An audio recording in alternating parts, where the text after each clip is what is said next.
259 schools in 4 states and have already contributed over $250,000 in value to the time that they've given back to their school and their community.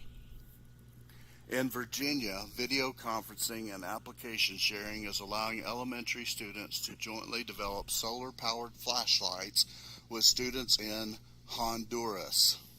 In Connecticut, a blended learning program with the tech industry allows students to earn their high school diploma and a STEM associate's degree, increasing retention and graduation rates. Now, in case you don't know, STEM stands for science, technology, engineering, and mathematics, and it's huge. And along with STEM, more and more high schools are partnering with their local university to offer dual credit classes. This is something that's only increasing, especially due to the teacher shortage that we have in a number of states. So, I have some good news and some bad news. So, if you'd like some good news, would you please do me the favor and wave your hand? How about some waving hands for some good news? Yes, thank you. Thank you for that. Appreciate it. All right, so here it is. The good news is that all states, all 50 states, have made a commitment to STEM programs, and several have evolved STEM to STEAM to include the arts. And there are currently 118,000 board certified teachers, and what that means is they can teach in any state, that their teaching credentials will allow them to cross borders if necessary to teach schools, which means they can do online style of learning. That's some great news. Also, the Department of Labor estimates that there are over 4 million STEM-related jobs will be available by 2021. How many of you think those jobs will increase beyond 2021? Exactly. Furthermore, the Department of Education estimates that 3.7 million students will graduate this year, this coming year, and then there's another 3+ million juniors behind them. Nearly 56% of the kids entering public and private schools are minorities. I want to repeat that, especially in light of all that's trying to be done to make equality, make things more equal, not only for schools, but for children worldwide. In the United States, nearly 56% of the students entering public and private schools are minorities. What if we put VR technology into their hands? What if, like a good Louisiana gumbo, we combined STEM and East and other science and technology related programs? That sounds like a really good and tasty combination to me. Now, unfortunately, there's also some bad news. There aren't enough STEM certified teachers. There also aren't enough people choosing teaching as a profession. Here's a couple of reasons why. The average teaching salary is $60,000, which is not bad, and a starting teacher gets paid $30,000 on average. That's their first year. However, science and technology jobs pay anywhere from $10,000 to $60,000 more, and most of those professionals don't take their work home. And I know from personal experience that the majority of school counselors push a traditional college education rather than tech. I say all that to say this: virtual reality is truly the answer.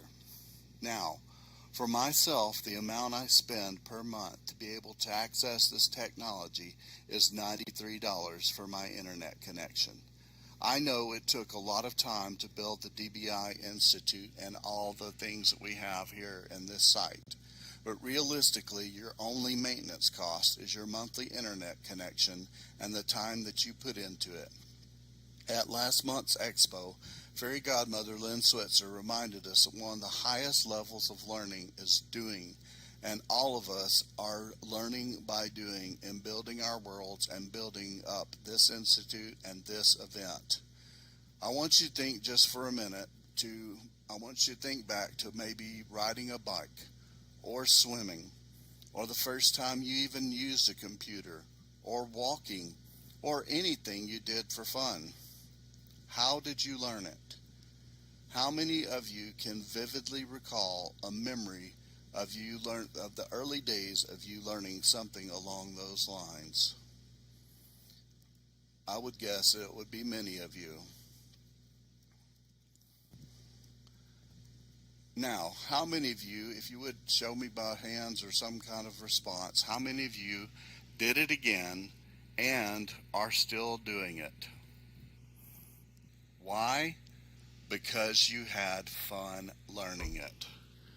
So, what would happen if we went back to having fun while learning? Now, the last time I checked, teens and young adults spend more time, significantly more time, playing video games than doing homework. No surprise there.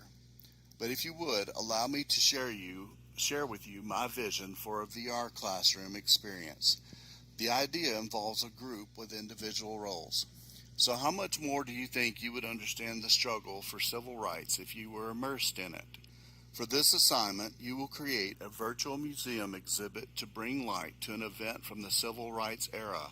It could be the Freedom Riders, the March at Selma, the bus boycott, or even letters from Birmingham jail.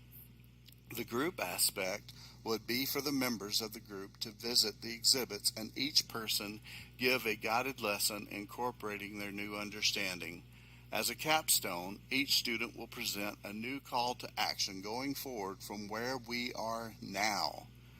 If you wanted to, you could expand this to a study of the 60s. Another group could research the space program, another the Vietnam War, and so on, based on the students' interest within the parameters of the project, such and including art, music, sports, fashion, and other expressions of 60s culture. What do you think you would gain from this assignment? Could I get a couple of answers, please? Some great interaction.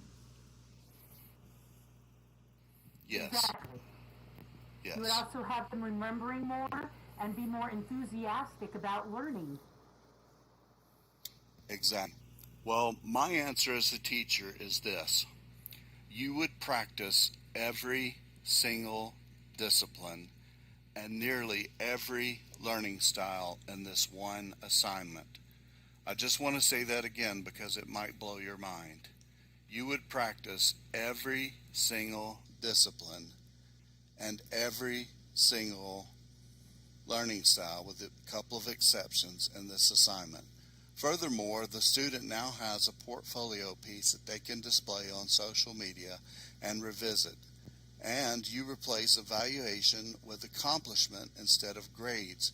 You would have levels of competency and you could scaffold the difficulty with each new lesson.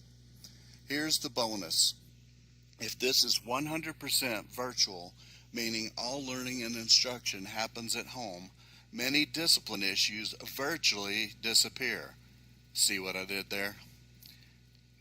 Darn, nobody laughed. And you have no issues with uniform, social distancing, or sanitization, or building maintenance. None. Additionally, this can turn the school building into a learning center by mentoring. Let's say the student doesn't have the tech or connectivity needed at home.